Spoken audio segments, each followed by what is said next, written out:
Assalamualaikum warahmatullahi wabarakatuh. Alhamdulillah wal muslimat bitaqwallahi azza wa jal Rabbil ardi was samawat fa innahu qad fazal muttaqun. Ya ayyuhalladzina amanu taqullaha haqqa tuqatih wa la tamutunna illa wa antum muslimun.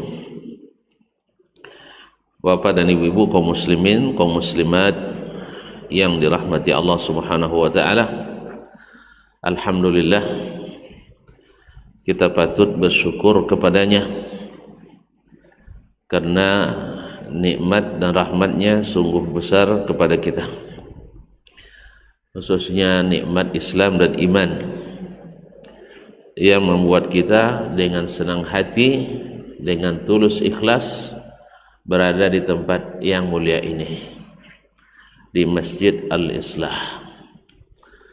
Mudah-mudahan semakin menambah pahala kita dan pahala orang-orang yang membangun masjid ini, yang mengurus dan meneruskannya.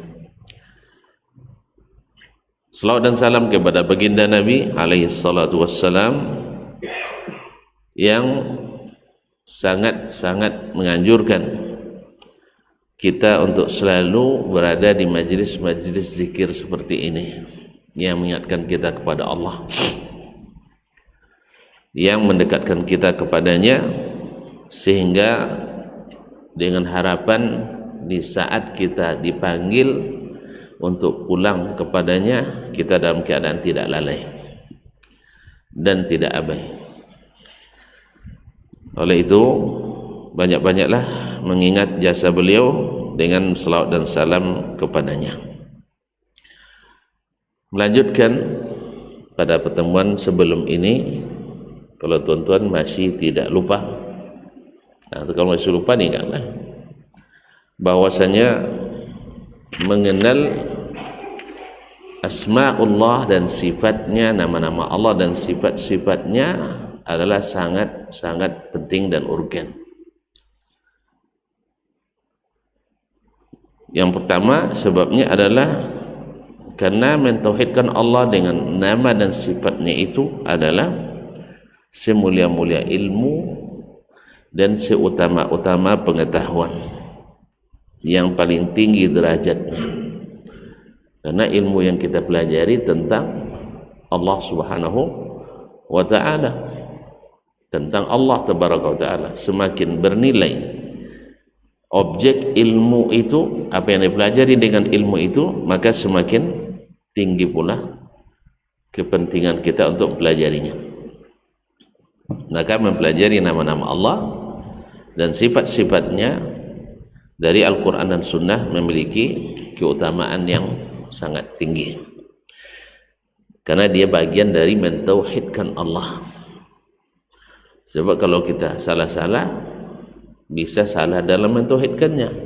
Salah dalam mentauhidkannya berbahaya sekali, kadang-kadang membawa kepada kesyirikan, memberikan sifat Allah kepada makhluk, itu syirik, atau mengingkari sifat Allah atau menyamakannya dengan sifat makhluk, itu syirik, dan syirik membatalkan semua amal kita. Dan potensi itu banyak terdapat pada masalah asma dan sifat Allah SWT. Yang kedua yang menunjukkan kepentingan kita untuk belajarinya, bahwa semakin mengenal Allah kita dengan nama-nama dan sifat-sifatnya, semakin membuat kita cinta dan mau dekat dengannya. Ya, karena semuanya sempurna, semuanya tak ada kekurangannya, bahwa Allah SWT memiliki sifat-sifat yang sempurna, maha kaya, Mau tahu kayanya, semua makhluk ini dari awal sampai akhir, jin dan manusia, berdiri meminta permintaan apapun, lalu Allah kabulkan semuanya, tak mengurangi dari kekayaan Allah, kecuali ibarat memasukkan ujung jarum ke dalam samudra yang luas. Itulah air yang terangkat. Maha kaya Allah SWT. Kalau kita sudah tahu ini, berarti kita tak perlu khawatir untuk memberi di jalan Allah. Tidak perlu takut untuk berinfak dan bersedekah karena Allah, karena Allah berjanji ganti. Bayangkan orang yang bersedekah itu di jalan Allah seperti menanam satu bulir secik, kemudian ditanam tumbuh 7 tangkai, di setiap tangkai berbuah 100 bulir. Berarti bandingannya 700 kali lipat. Awak boleh bergalin akan bos untung 700 kali lipat, 700,000% tak ada. Tapi Allah memberikan itu. Makanya kadang-kadang hitung-hitung matematika rugi, tapi hitungan barakah selalu tambah banyak. Ya, kami menyaksikan sendiri orang-orang yang tidak pernah habis pikiran, tidak pernah habis, padahal sopo je datang dibagi, siapa aja yang datang dia beri, tapi pitinya tidak habis. Awak sopo datang batulah habis piti tahu ya, kalau datang tulah habis piti tahu ya, amut ya tahu memang baik tapi tidak habis. Secara matematik tidak masuk, tapi begitulah Allah berikan keberkahan. Kenapa? Sebab orang yang tahu Allah Maha Kaya, dia tak perlu takut Allah memberi lebih daripada yang kita beri dan bahkan yang kita bayangkan. Yang ketiga, yang membuat hal ini penting, karena Allah Subhanahu wa taala menciptakan segala makhluk ini untuk kita. Supaya apa? Supaya kita mengenalinya melalui makhluk-makhluk itu. Dan ketika kita tahu bahwa segalanya tunduk kepada Allah, masa matahari tunduk ke awak, awak tak mau tunduk, mana bagak apa pada matahari? Ajo, mana bagak kita daripada matahari? Bagaklah matahari lagi. Coba bayangkan panasnya sampai 60,000 derajat Celsius ya. Ilham, iya tak? Awak angin apa? Lewat 38 nama angin lah kamu sakit lah. Jadi matahari lebih kuat, tapi sujud pada Allah. Langit dan bumi yang begitu besar bertasbih memuji Allah. Masa kita yang diberikan Allah kelebihan akal badan kenek tapi tidak mau bertasbih. Ma'asyar kiram rahmati Allah. Maka kita dengannya mengenali bahwa kita diciptakan untuk mengenal Allah dan beribadah kepadanya. Ini dia tunjukkan itu. Berikan tanda-tanda. Allah utus para nabi dan rasul untuk menjelaskan. Yang keempat, menunjukkan menang. Pentingnya ini kita pelajari karena iman kepada Allah salah satu dari rukun Islam. Rukun iman. Rukun iman berapa so? Masih 6 lah. Tak ada kurang loh. Masih 6. Yaitu yang pertama, iman pada Allah. Iman pada Allah itu kan mengharuskan kita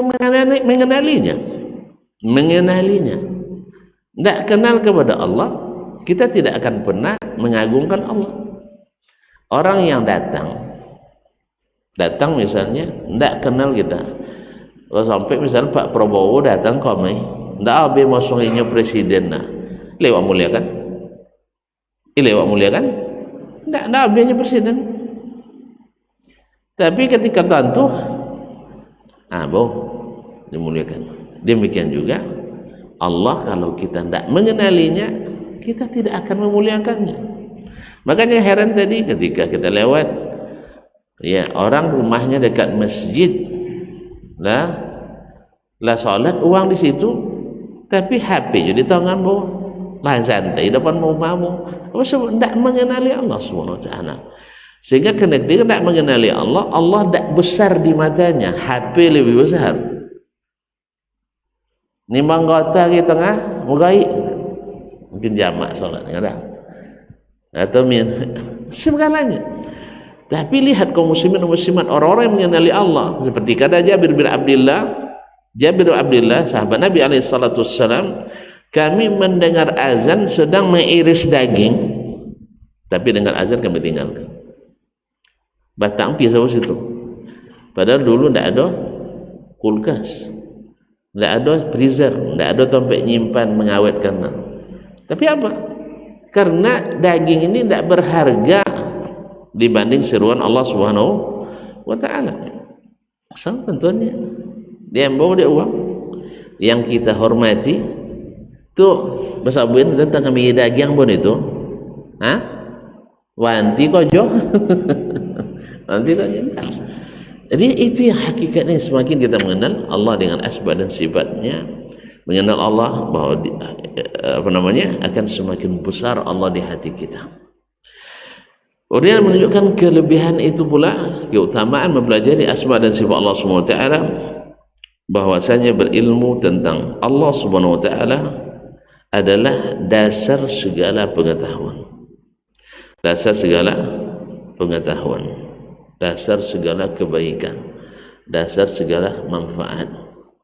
Oleh sebab itu kaum muslimin dan muslimat mempelajari asma dan sifat Allah ini adalah sesuatu yang sangat kita perlukan, Nah, kemudian ada enggak implikasinya? Ada enggak pengaruhnya? Sebesar apa pengaruhnya pada seorang mukmin dalam berubudiyah kepada Allah, dalam ketaatan kepada Allah Subhanahu wa taala? Karena setiap nama itu memiliki makna yang mengharuskan kita mengikutinya. Oleh itu kaum muslimin dan muslimat dirahmati Allah Subhanahu wa taala, setelah kita ketahui bahwa pentingnya, dan itu semakin terlihat ketika kita melihat sendiri bagaimana pengaruhnya mengenali nama-nama dan sifat itu terhadap ubudiyah kita, ketundukan kita, penghambaan kita kepada Allah Subhanahu wa taala. Misalnya kaum muslimin dan muslimat dirahmati Allah Subhanahu wa taala, seorang hamba bila mengenali Allah dengan nama dan sifatnya, bahwa dialah yang satu-satunya yang bisa memberikan mudarat, mendatangkan manfaat, memberikan rezeki atau menghalangi rezeki, mencipta, menghidupkan, mematikan. Kalau semua orang memahami itu dan meyakininya dan menghidupkan dalam keimanannya, dalam hatinya hal tersebut, maka pasti akan melahirkan dalam dirinya tawakal sempurna dalam hati secara batin. Ma'asyiral kiram dirahmati Allah, ketika Nabi Ibrahim alaihissalam, pada cerita Nabi Ibrahim nak dipanggang dengan api besar, saking godang api tu ndak tolok dek tentara Namrud tu untuk mayunnya pakai tangan, ndak terokek api tu saking besarnya. Hanya mereka memakai alat pelontar manjanik, alat pelontar batu yang digunakan dalam peperangan. Kalau itulah rudal wong dulu, rudal untuk peruntuh benteng-benteng mereka. Dan dengan itulah mereka melontar atau melemparkan Nabi Ibrahim ke dalam api yang besar itu. Lihat, ketika berapa umurnya ya, lontar jatuh ke bawah. Hitungan detik datang Jibril kepada Nabi alaihi salatu wassalam. Ya Ibrahim, alaka ilayya haja? Ibrahim, perlu tak bantuan? Coba bayangkan, Jibril menawarkan bantuan kepada kita. Tak preman dah, tak Hercules menawarkan bantuan kepada Ibrahim. Apa jawaban Ibrahim alaihissalam? Amma ilaika fala. Kalau kepadamu hai Jibril, saat ini saya tidak butuh. Pak Jibril kan bisa tak nolong Ibu Ibrahim? Bisa tak Jibril menolong Ibu Ibrahim waktu itu? Tak bisa ada Jibril kecil. Hah? Jibril bisa tabang dari rumah awak, tak bisa. Awak mampu kata awak terpanggang kali. Jibril kecepatannya kecepatan cahaya. Tentu kecepatan hayal itu konang lah. Hah? 3 kali 10 pangkat 8 per detik. Maka tak kalah menuju itu aja Ibrahim dulu. Lalu kata Nabi Ibrahim alaihissalam, amma ilaika fana, amma ilallahi fana'am. Kalau kepada Allah saya butuh. Apa sebab? Hidup di dalam hati Ibrahim, dalam keimanannya yang menyelamatkan, yang beri manfaat, datangkan mudarat adalah Allah, sehingga tawakal sempurna. Tawakal sempurna itu api di bawah cuman. Tawakal sempurna. Hanya dia tidak takut. Ada yang nawarkan? Tidak. Jangan kan tawar-tawar lo dek wadid lah. Takut anak abang kau bahaya karena wajah dia namanya wajah guru. Tidak. Tapi yang dia ingat adalah Allah Subhanahu wa taala, bukan mengandalkan siapapun. Bukan mengandalkan siapapun. Orang kalau sudah demikian, kaum muslimin, kaum muslimat dirahmati Allah, tidak ada bahaya yang ditakutinya. Tidak ada yang ditakutkannya yang membuat dia mundur dari melaksanakan kebenaran. Hasilnya apa? Wa may yatawakkal 'ala Allah fahuwa hasbuh. Siapa yang tawakal kepada Allah, Allah cukup baginya, tidak perlu orang lain. Dan Allah lebih tahu bagaimana cara menyelamatkan Ibrahim. Nah, gimana caranya? Qulna ya naru kuni bardan wa salaman ala Ibrahim. Allah tinggal katakan kepada makhluknya. Kan semua makhluk tunduk kepada Allah. Awak aja manusia aja jin menangkau-tangkaunya. Semua makhluk tunduk. Umput tunduk. Hewan-hewan tunduk. Tanaman-tanaman tunduk. Tapi manusia ikut salah. Kalau lebih akal sekali tangkau. Kan ya? Kalau lebih akal jadi tangkau. Kecuali orang yang beriman dan tawakal pada Allah Subhanahu wa taala. Na'asyur kiram, ya api, jadilah kamu sejuk dan menyelamatkan bagi Ibrahim. Sejuk dan menyelamatkan. Sejuk aja loh, tentu menyelamatkan lah. Nyado mati di kedinginan kan? Tapi sejuk menyelamatkan. Subhanallah, Namrud dan para tentaranya sudah menyangka Ibrahim sudah lumat, sudah hangus, sudah gosong oleh api. Tapi subhanallah, ketika api padam, lama junun dia. Pasan Ibrahim dengan santai keluar dari api. Ya, melangkah di atas, menginjak bara-bara api itu, tapi tidak sedikit pun bermudarat baginya. Wa may yatawakkal 'ala Allah fa huwa hasbuh. Jadi menimbulkan rasa tawakal kepada Allah Subhanahu wa taala. Tawakal kepada Allah Subhanahu wa taala. Itu orang dulu, Ustaz. Orang-orang sekarang ada enggak orang-orang sekarang? Masih. Allah berikan. Dulu ketika penjajahan Jepang, Tentara Jepang mengumpulkan para kiai, para buya, para ulama dari berbagai negeri di Indonesia ini, dibawa ke Jakarta, ke Batavia. Waktu matahari terbit, karena orang-orang Jepang itu agamanya Shinto, menyembah matahari. Dipaksalah buya-buya kita itu untuk sujud ketika matahari terbit kepada matahari. Kita kira sujud sudah senapang ke awado. senapang laras panjang diarahkan kepada masing-masing mereka. Bagi yang mengambil rukhsah boleh, dia dalam hati tidak terima, tetapi karena terpaksa, karena mentaruhkan nyawa termasuk darurat yang 5 yang harus dijaga. Ada rukhsah, ya, ad-darurat tubihul mahdzurat.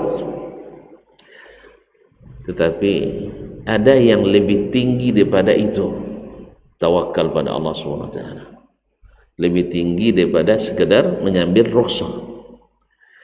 Kalau ada yang ambil rukhsah, tidak masalah, halal baginya mengambil rukhsah karena nyawanya terancam.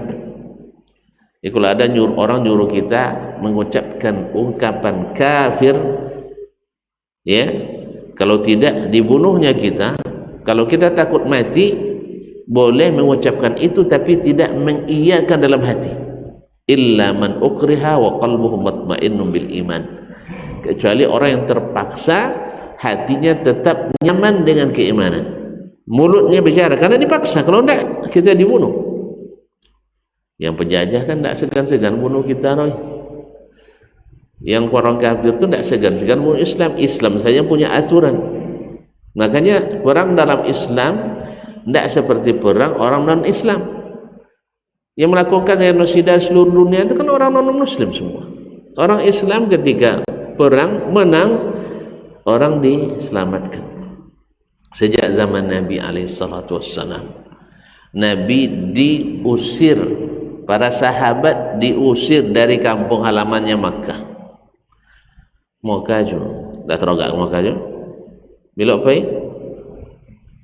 ndak nak pela, lay ala daftar, capek daftar, lambat tu nanti gini. 35 tahun kabar, iya. Nah, tapi mudah-mudahan mega proyek yang sedang dibangun oleh Raja Salman itu cepat selesai. Ya, mudah-mudahan aman-aman saja, cepat selesai. Kalau cepat selesai, insya-Allah Masjidil Haram bisa menampung 5 juta orang sekali sholat. Kalau kini bos sekitar 2 juta. Nah, kalau bisa menampung 5 juta, atau tuh kuota bertambah kan? Kuota bertambah. Bisa copek pada kini. Kemudian nanti di Mina itu direncanakan lebih banyak dibuat hotel bertingkat. Kemahnya mungkin bertingkat 4. Hampir lantai. Nah, tentu bisa menampung sekitar 5 juta jemaah. Ya, cuman talai duit suara tanda. Tapi yang jelas kaum muslimin dan muslimat dirahmati Allah, orang yang punya sifat tawakal lebih tinggi, apa yang dia katakan? Waktu itu di antara yang dipaksa sujud ke matahari tadi adalah ayahnya Buya Hamka. Ayah Buya Hamka. Siapa nama ayah Buya Hamka? Abdul Karim Amrullah. Nama Buya Hamka? Hamka rutinnya Haji Abdul Malik Abdul Karim Amrullah. Beliau tidak mau sujud. Sodo ulama kiai buya sujud karena terpaksa. Beliau dia tidak mau sujud kecuali kepada Allah Subhanahu wa taala.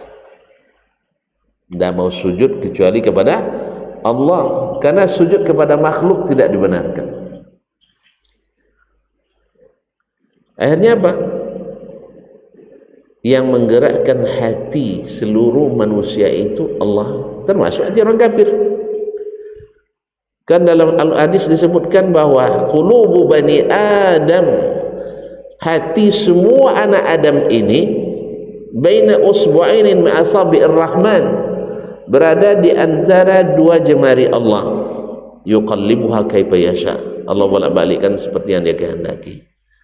Bapa cara jangan bayangkan Allah seperti kita. Kan bapa cara kalau jayu kene, jayu kan kenenya. Kalau jaya Allah, jadi malah besar. Karena langit yang 7 lapis itu dilipat di genggaman Allah pada hari kiamat. Berarti kenek itu kadang, kenek itu kadang nak nengok, sering berdoa seperti Nabi SAW berdoa di solat malamnya, ya Allah beri saya rezeki nikmat melihat wajahmu yang mulia pada hari kiamat nanti. Dan itu tidak diberikan kecuali kepada ahlil jannah, orang yang masuk surga. Nah, dan tidak diberi nikmat yang lebih nikmat daripada melihat wajah Allah. Nikmat surga kalah loh. Nikmat surga kalah oleh nikmat melihat wajah Allah Subhanahu wa ta'ala. Ma'asyal kiram. Jadi tawakal tadi melahirkan keberanian, dan keberanian selalu menyelamatkan, karena Allah berjanji siapa yang tawakal kepada Allah, Allah selamatkan. Dari mana lahirnya tawakal itu? Belajar mengenali nama-nama Allah dan sifat-sifatnya. Yang menggerakkan hati manusia Allah. Nah, hati orang kafir siapa yang gerakkan? Allah. Makanya kaum muslimin dan muslimat, banyak kawan kadang kalau pergi ke sebuah negara cukup jangguin takui kono preso sekan ya apa itu,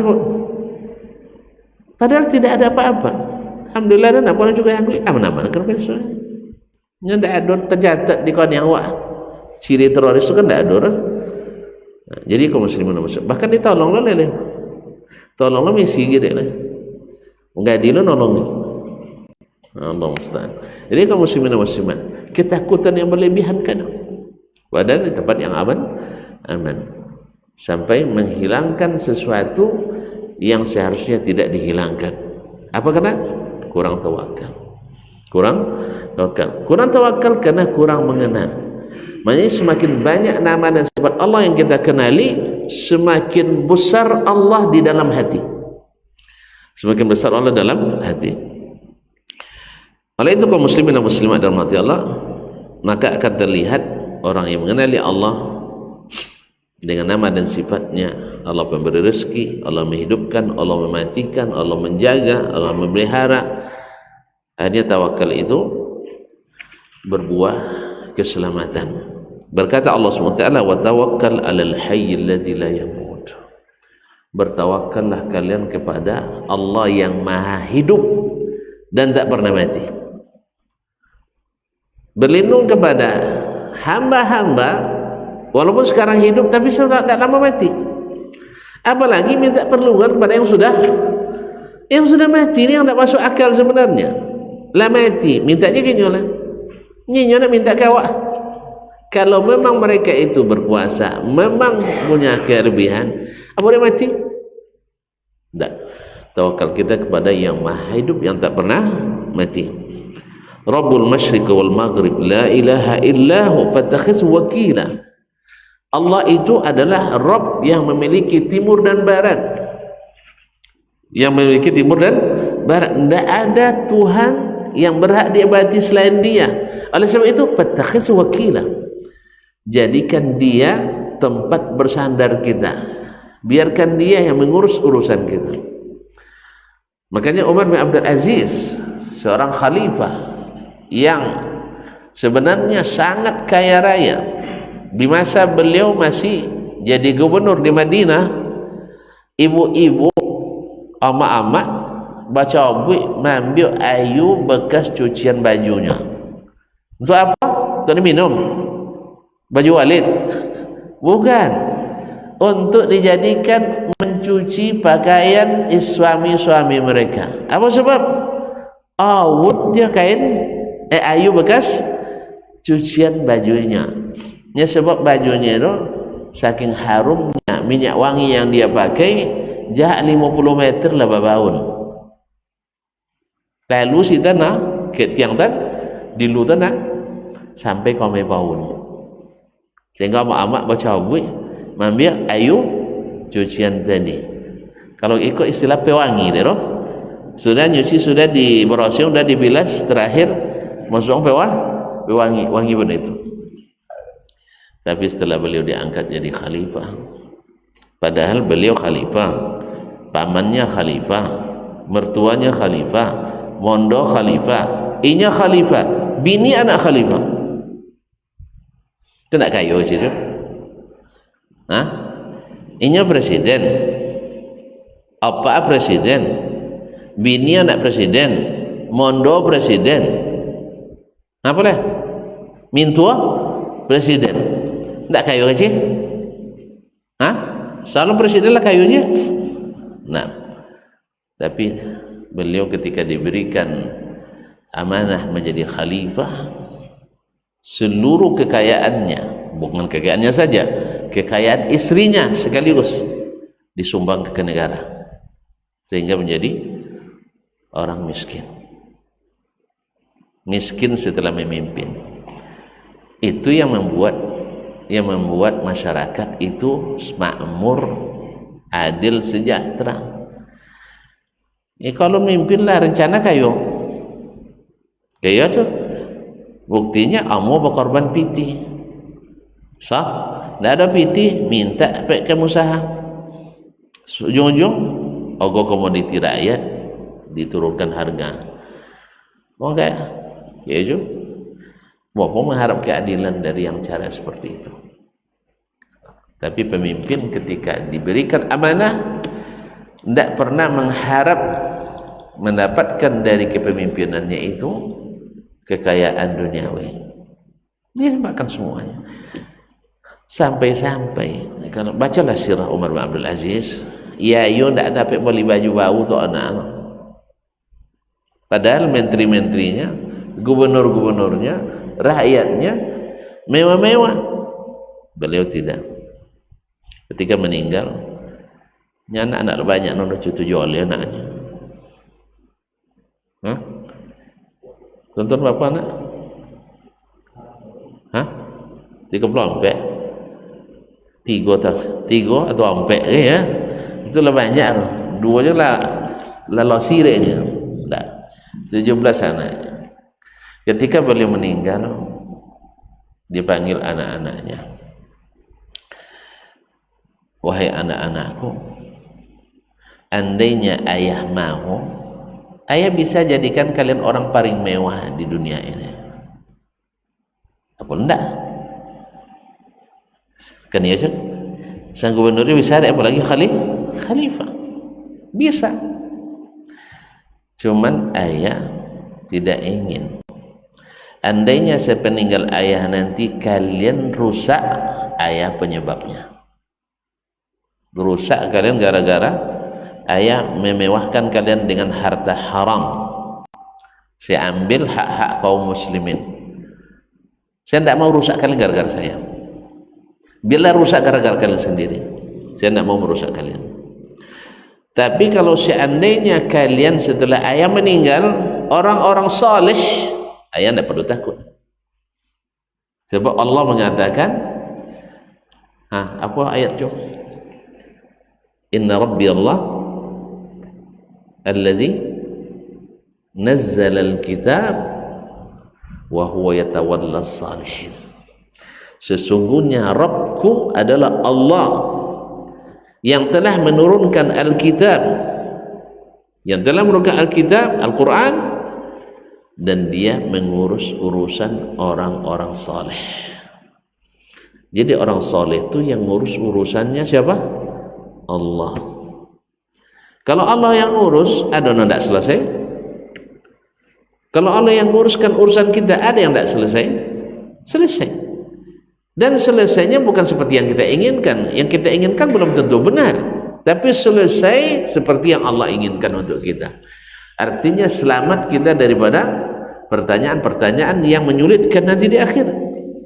Allah yang urus. Lalu meninggal beliau. Ketika dikumpulkan warisannya, subhanallah, anak laki-laki dapat 1/2 dinar, anak perempuan dapat 1/4 dinar. 1/2 dinar berapa witi cu? Berapa mesa gram kini? Nak jawab ini ya. Siapa tahu ame? Ame sama berapa kini? Nak jawab, mak nak jana awak ame. Segram lebih kurang 1 juta kini ya, petang sampai 1 juta namanya ya. Ya. Kalau apa namanya? Kalau 1/2 dinar itu sama dengan 2,25 gram. Tak sampai sama dah. Tak sampai sama. Berarti lebih kurang 2 juta lah. 2 juta 200. Sedangkan nak produksinya 1/4. Berarti 1 gram sekian ya. Lebih kurang 1 juta.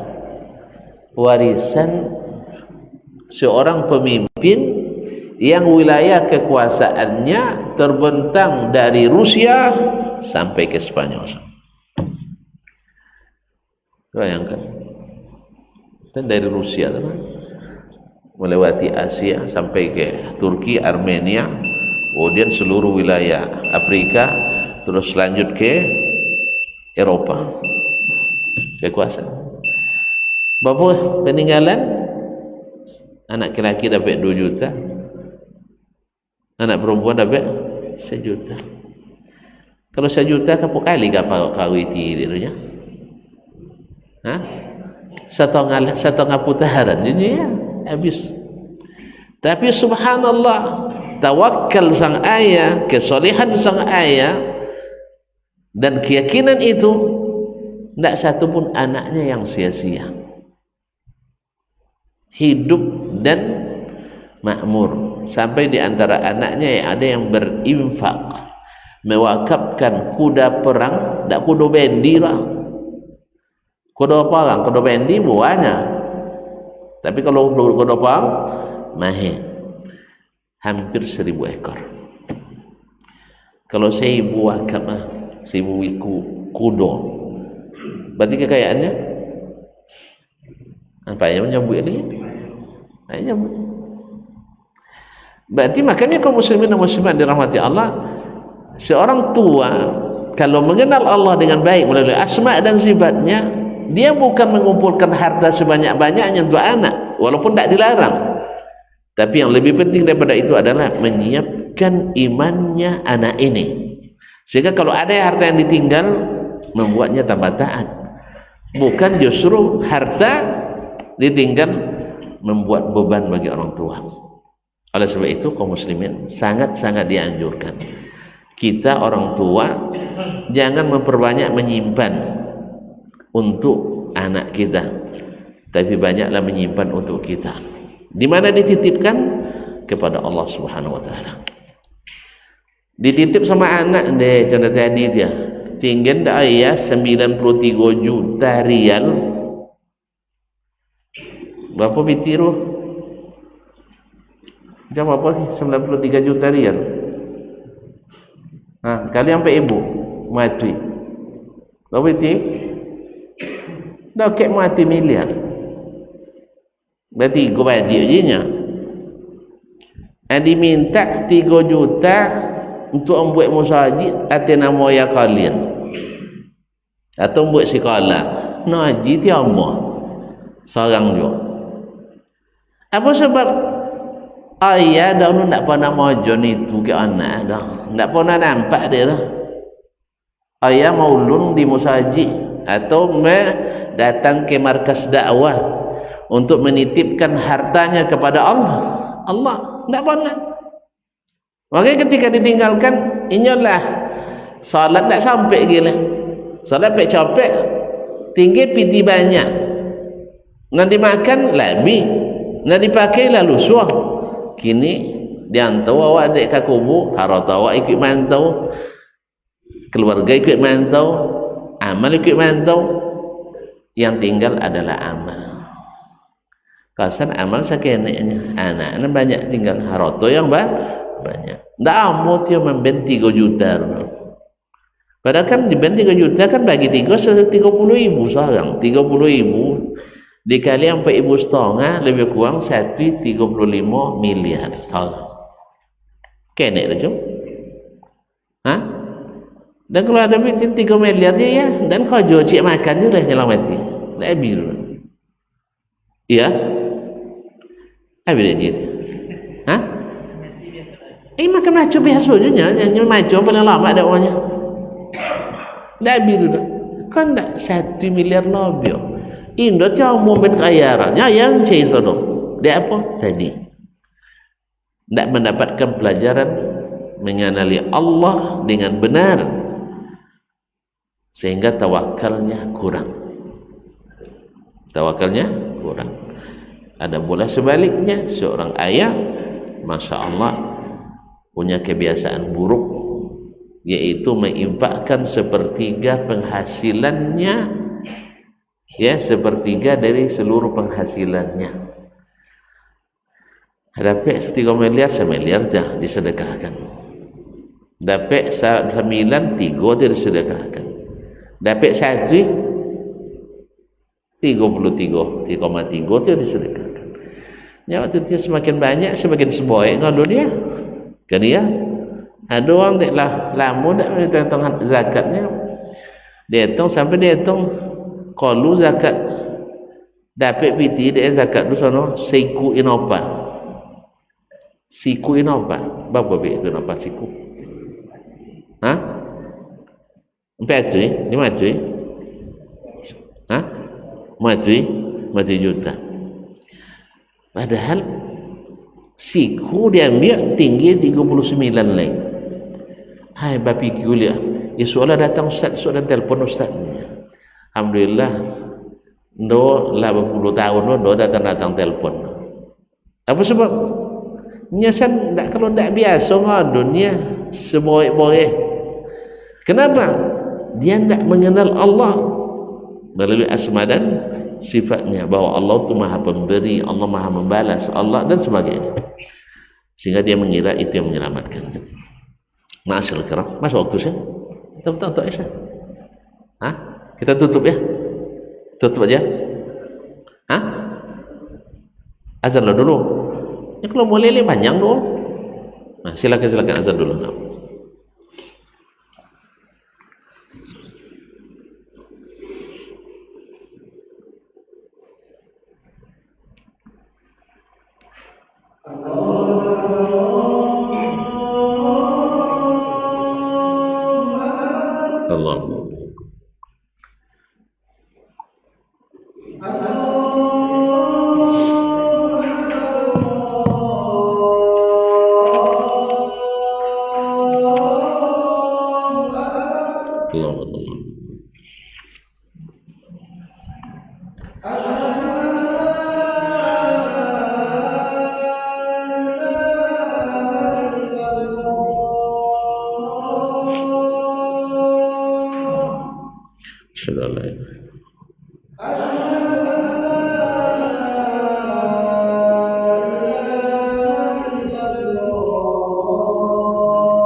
Allah.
Allahumma rabbana atina fid dunya hasanatan wa qina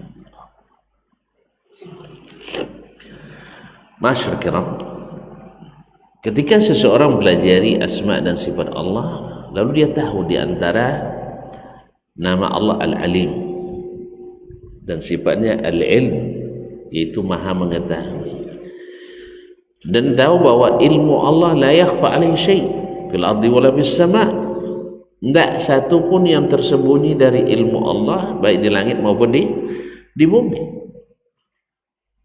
Dan ini akan melahirkan rasa mawas diri. Tidak akan ada yang tersembunyi dari kita, dari Allah Subhanahu wa taala. Makanya ketika ada seseorang wanita dirayu oleh seorang laki-laki di tengah padang Sahara, tidak ada orang, tengah malam, lalu kata orang laki-laki, ayolah, kan tidak ada yang menyaksikan kita kecuali bintang di langit. Lalu sang wanita dengan imannya mengatakan, iya, wa aina mukaukibuha. Iya, nggak ada orang, cuman yang menciptakan bintang itu siapa? Mana? Tidak melihat, tidak. Jadi keyakinan ini yang menyelamatkannya,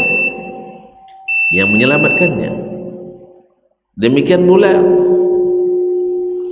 seseorang yang datang kepada Ibrahim bin Adham, ya Imam, Syekh, saya sangat sulit meninggalkan maksiat. Kata Ibrahim bin Adham, kata dia, beri saya nasihat. Nah, dengarkan ini, saya beri kamu 5. Kalau kamu lulus di kelima ini, teruskanlah bikin maksiat. Yang pertama, tolong jangan makan dari rezeki yang Allah beri. Kan diingatkan kepada bahwa yang memberi rezeki hanya Allah SWT.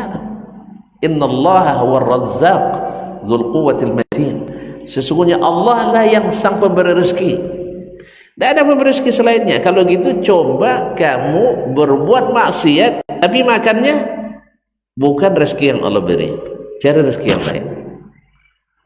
Oh, tidak bisa dosennya. Kada bisa orang. Masa Allah beri kita rezeki, lalu kita gunakan rezeki untuk bermaksiat kepadanya? Berikannya kita motor tuh bikin maksiat. Berikannya kita HP itu bikin maksiat. Berikannya kita anak tuh bikin maksiat. Berikannya kita duit tuh bukan maksiat. Orang yang tahu sifat Allah Al-Alim dan besar Allah dalam hatinya, dan tahu dia tidak mungkin lepas daripada Allah di dunia dan di akhirat, akan hidup dalam hatinya rasa selalu diawasi oleh Allah SWT. Kita diawasi orang saja kita takut, sahih, tengok kiri kanan, apalagi diawasi oleh yang tak tersembunyi darinya segala sesuatu. Tidak ada yang bisa ditutupi. Hanya datang yang kedua apa? Tolong bermaksiat di bumi selain bumi Allah ini, pindah ke bumi yang tidak diciptakan Allah. Bisa? Hah? Nah, ini lebih berat lagi. Bumi yang tidak diciptakan oleh Allah Subhanahu wa ta'ala. Tidak bisa? Tidak. Yang ketiga, tolong cari tempat di bumi ini yang tidak dilihat atau diketahui oleh Allah. Maksiatlah di situ. Bisa? Tidak juga. Allah mengetahui segala sesuatu dimanapun, tidak ada tempat bersembunyi. Taib.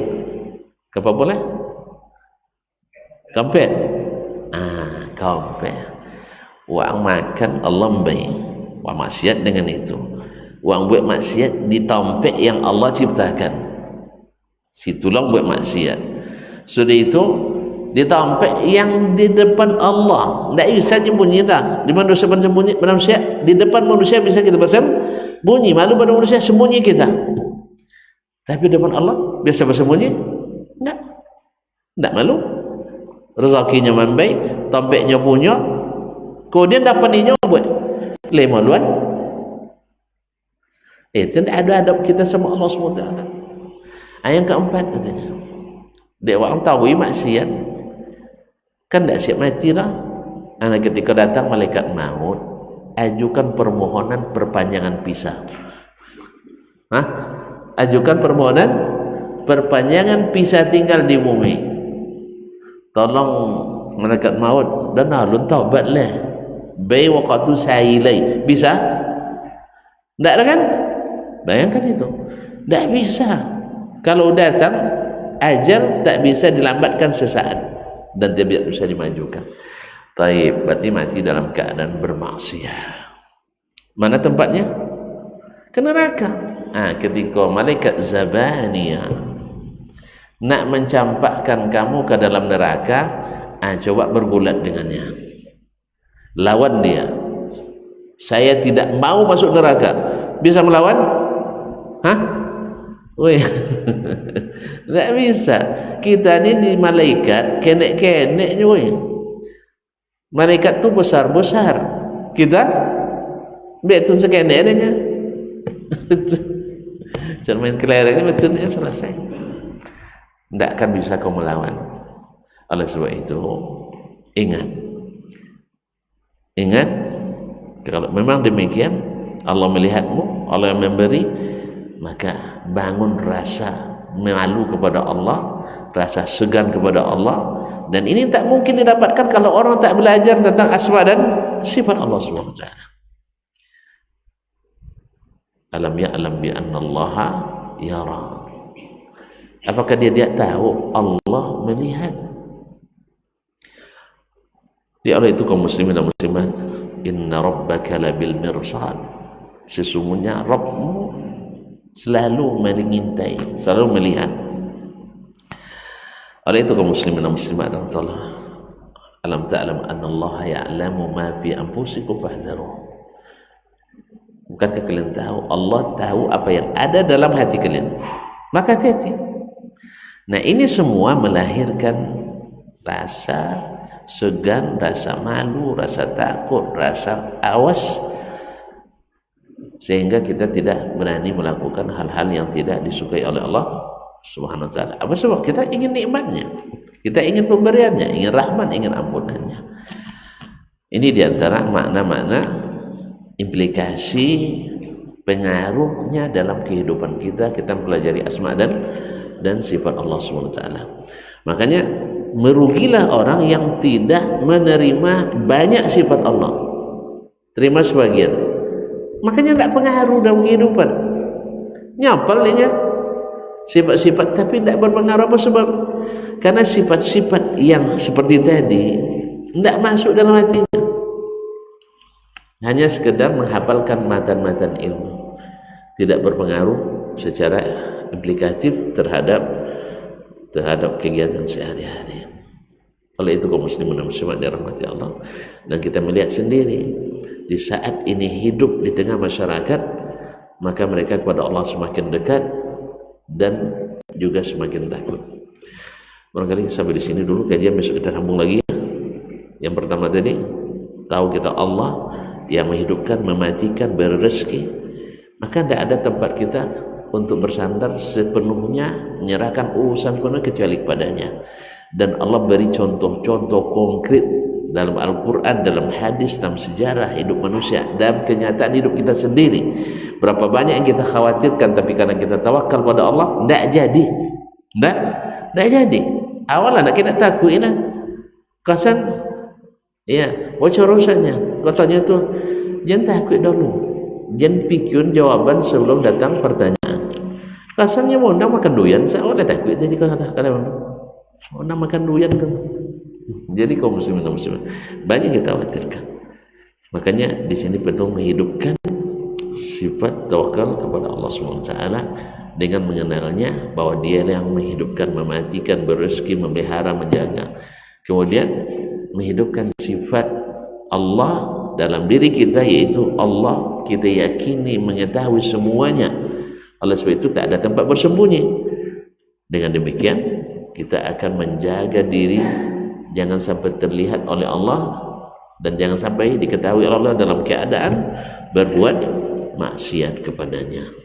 Wallahu ta'ala alam wa sallallahu ala nabiyina Muhammad. Barangkali kita tutup aja ya, kita sambung nanti dengan pada kajian yang berikutnya. Wabillahi taufiq wal hidayah, wallahu ta'ala alam wa sallallahu ala nabiyina Muhammad wasallam wa subhanakallah bihamdik asyhadu an la ilaha illa anta astaghfiruka wa atubu ilaik. Wassalamualaikum warahmatullahi wabarakatuh.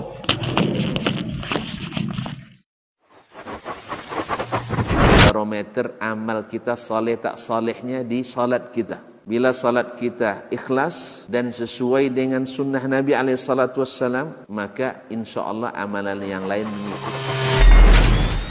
Ini aktivitas ini membantu saya di akhirat atau akan menyulitkan saya di akhirat? Kalau seandainya perbuatan itu ternyata akan menyulitkan kita di akhirat kelak, tinggalkan perbuatan itu. Anta ni'mal jund. Kamu adalah sebaik-baik prajurit. Coba lihat. Kamu adalah sebaik-baik prajurit. Maka tujuannya adalah menghancurkan kehidupan rumah tangga.